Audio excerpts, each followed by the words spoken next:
অন্তর্বর্তী সরকার চীনের কাছে পানি ব্যবস্থাপনার জন্য কত বছরের মহাপরিকল্পনা চেয়েছে? 50 বছর। অন্তর্বর্তী সরকার চীনের কাছে পানি ব্যবস্থাপনার জন্য 50 বছরের মহাপরিকল্পনা চেয়েছে।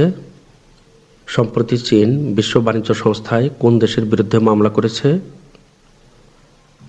যুক্তরাষ্ট্র।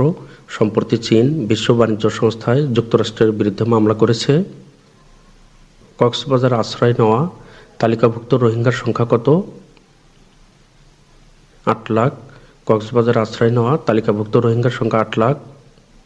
নোমাড পাসপোর্ট সূচক 2025 অনুযায়ী শক্তিশালী পাসপোর্টের তালিকায় বাংলাদেশের অবস্থান কততম? 181তম।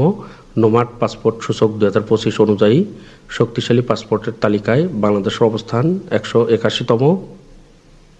সম্প্রতি প্রকাশিত নোম্যাড পাসপোর্ট সূচক 2025 অনুযায়ী বিশ্বের সবচেয়ে শক্তিশালী পাসপোর্ট কোন দেশের?